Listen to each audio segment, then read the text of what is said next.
Welcome back to the Wealth Outside of Wall Street channel, where my friends, you learn how to get your money off of Wall Street and retire in 10 years or less. Now,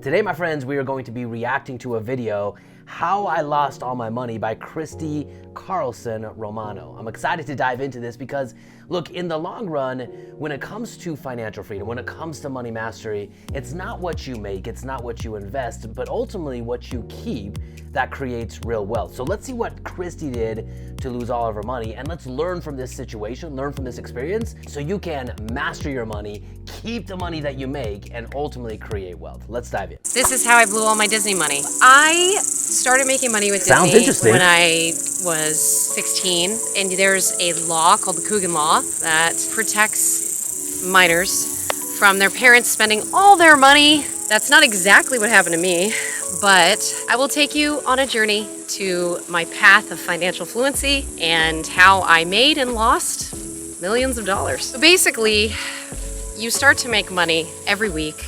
You negotiate at a certain rate for how much you're going to make per episode. Eventually, you get to renegotiate. That's why agents are super important, is because they can help you negotiate higher rates. And even things like residuals, I mean, those are sort of fixed rates, which, by the way, all right, so I want to stop right there really quick and just point something out. She's talking about residual income. Now, I'm not so sure where she's going to go with this, but I want you guys to consider the importance of residual income when it comes to your financial strategy. When you invest, if you invest in the right asset and build the right system from the very beginning, you should have the ability to build something or invest one time and get a residual stream of reoccurring income, cash flow. That is the golden goose of financial freedom. So let's see where Christy is going with this conversation. in case you didn't know, residuals reduce by 10% for a 10-course cycle. So assuming my shows were in syndication, and we do that after 65 episodes, and Kim Possible, even Stevens, they were in syndication. So I got residuals for a long time. I really regret not investing my money wisely. I didn't get a house. Man, you know, I think one of the most important things we can learn from this is the pain of regret. I think so many of our life lessons come from the things that we learned the hard way. You know, Christy is obviously talking about the pain of regret, the things she wished she would have done had she gone back and had a different perspective. So hopefully, again, this video is helping you, and this channel is helping you have a different perspective around money so you don't live with the pain of regret. I didn't take any money and store it away other than the Coogan money. That money I used towards going to college at 18. I left the business and I went into college, and I took a lot of that money and put it towards not having student loan debt. That was smart, sure, except that I left school a year and a half in, and then I had this money at my disposal. I was never told how much money I was making. Money didn't have a purpose for me. I didn't really know what it was. I just knew that I had it, and I didn't care about it. That's a problem. You gotta... Okay, I should just keep letting this go. She's killing it so far on this video. If you don't have a purpose behind your money, it will slip through your hands like sand. One of the most important things you can do is begin your financial journey or reestablish where you're going with a sense of perspective. When you have a very clear why, what you want and why it matters, then every dollar, it gives every dollar that you have more meaning in your life, and it allows you to invest, to spend, to live more congruently with what money is ultimately meant to help you do, which is build and live a life that matters. So for me, really quick, you know, side note, I also the same way. I remember when I graduated college, I went into the corporate world. You know, my only purpose was this mystical idea of retiring one day. And because it was so far away, it lost meaning and significance to me. But ultimately, just like Christy's talking about, I realized from learning from trial how important it is to have a reserve of cash, have money that will help you stay invested for the long run. My oldest son, Doug, you might have seen videos where I've recorded and told this story. He required an open heart surgery when he was age 4. At that moment in time, money for me had an extremely important purpose, but yet I did not have the money to access to pay for a critical life-saving surgery for my son. Fortunately, I had some family that stepped in and helped me out big time with that. But guys, having a purpose in your life, whether it's security, whether it's freedom, whether it's retirement, whether it's donating and giving and charitable or raising your kids, whatever that is, having a purpose for money will give you so much more meaning in what you do with your money today. Let's keep going. I want to see what Christy's purpose is. Teach kids the value of each single dollar that they make, everything that they do, the energy that it brings to their life, and what it takes to make that dollar. It's a relationship that you have to it. I wasn't really fluent in how to take care of my money. At 21, I decided to part ways with my family for like a year because I didn't like the way that my money was being managed. And it was a sad year for me, but it was also an interesting year. You know, I started to understand that I had a certain amount of money, and that made me feel super confident. So I would go to the stores, I would buy really big ticket items from like Ralph Lauren. So much so that I actually had a friend who worked there and was my personal shopper. Funny how he wasn't my friend when I stopped shopping there. I tried my best to class myself up.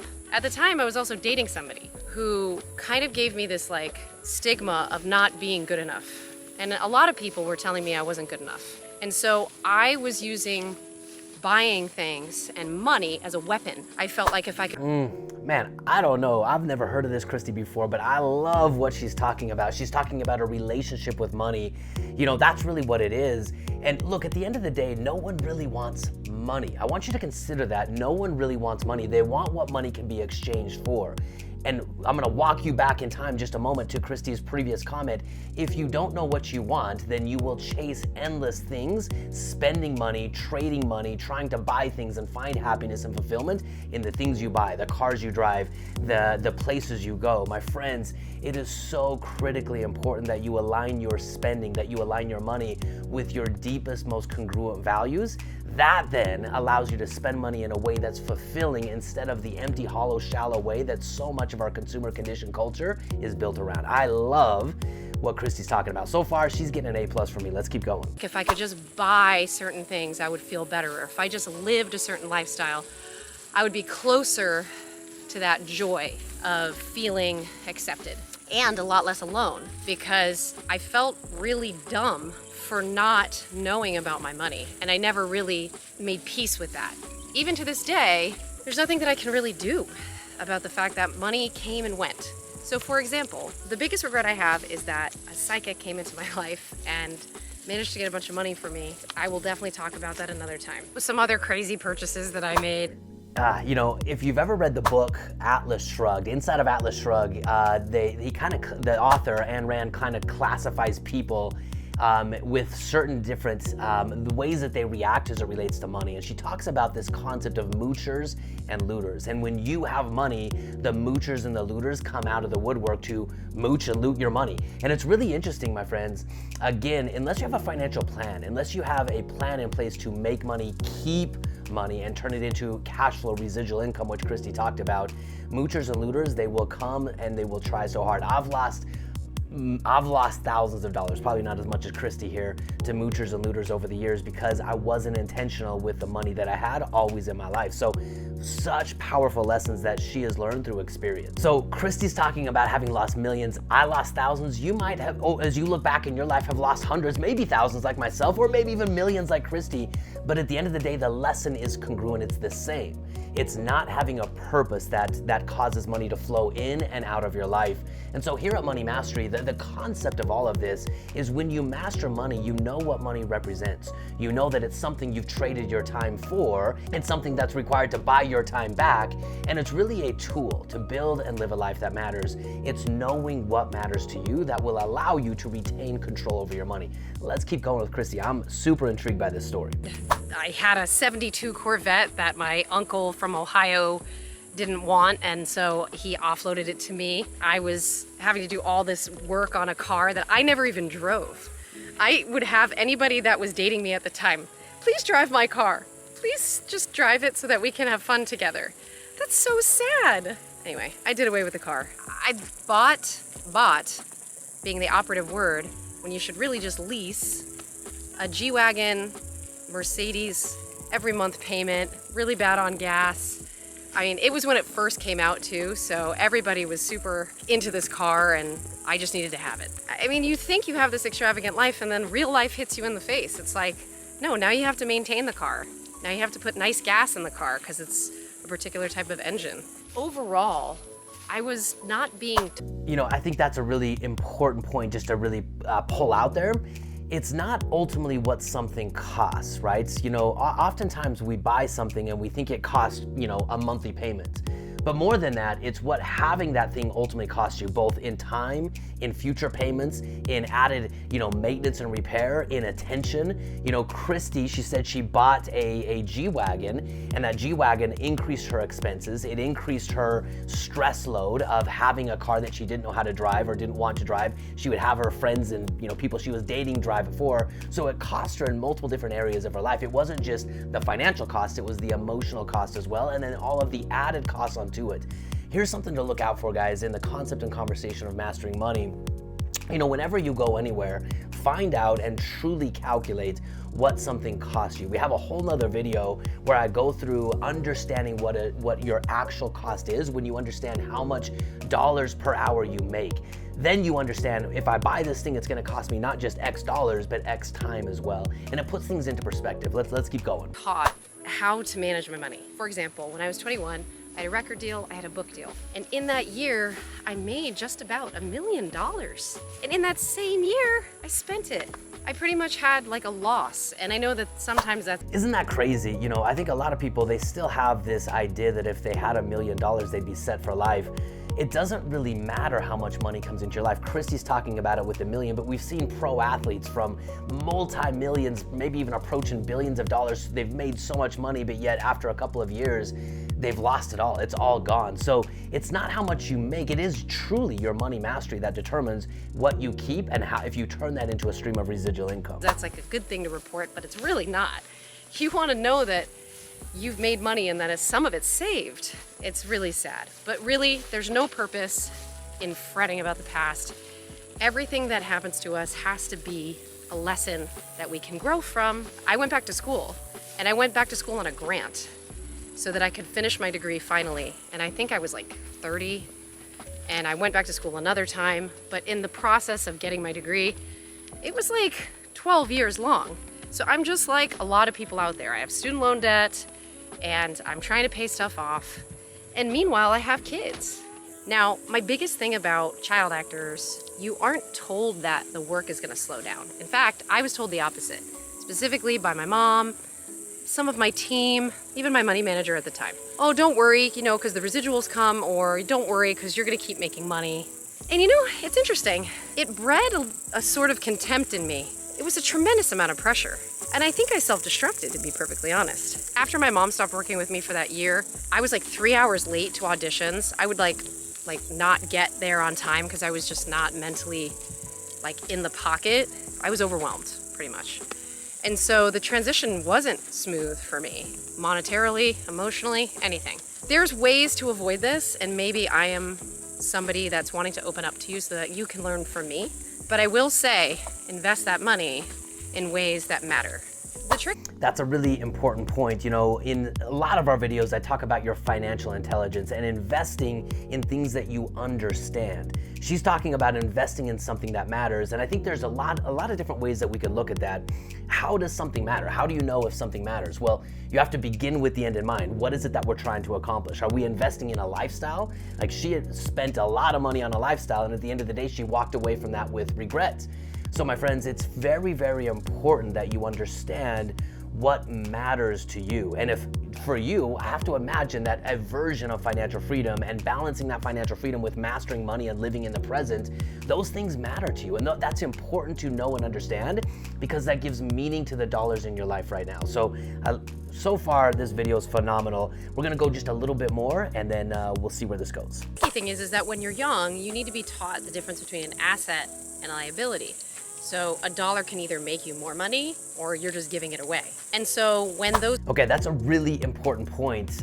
You know, simple definition for an asset is you buy something that puts more money in your pocket, more money in your bank account. A liability is you trade your money for something that then takes additional money and time out of your pocket in the future.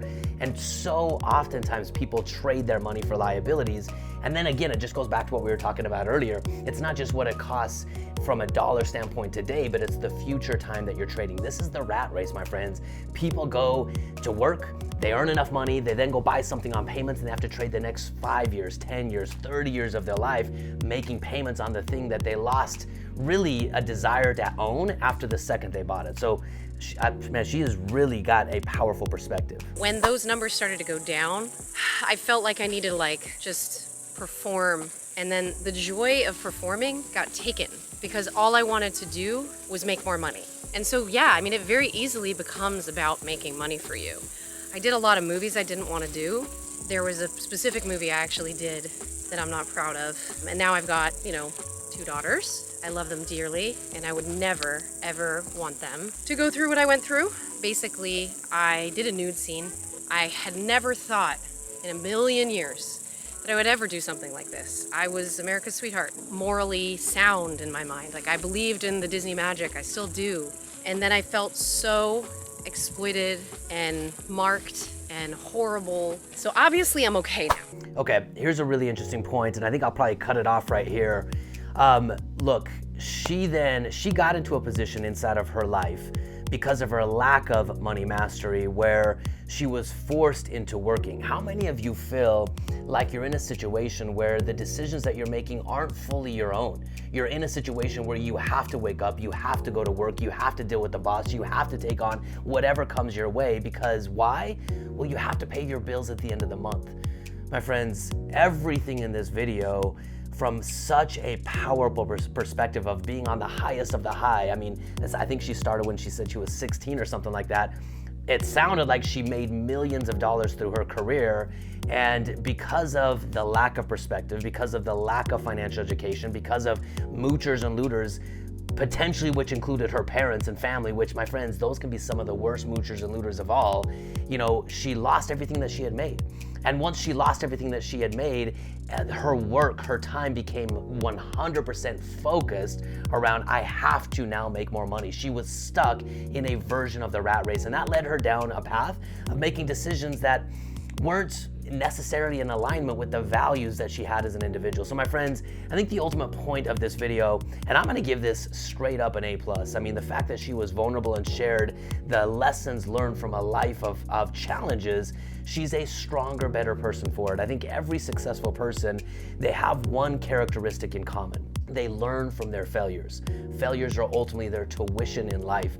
My friends, you're probably here because you've had failures in your financial plan. I've had failures in mine. That's okay. I want you to consider this perspective. Life is either happening for you or life is happening to you.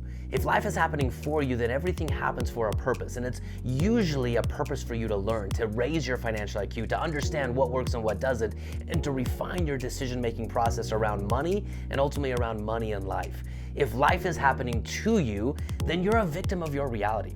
You're not watching this, like if you're watching this YouTube channel right now and you feel like a victim of money, you're never going to be free. You'll never master money. You have to own fully the consequences, good or bad, of the decisions that you made. I truly believe right here, right now, wherever you are in your life is a reflection of the decisions that you made 3 to 5 years ago. And if you don't like the circumstances of your life right now, own your circumstances, own your decisions, and this will allow you to then rise up, take full control, and apply the lessons that you've learned to create a better future than the past. My friends, I'm going to give this video an A+.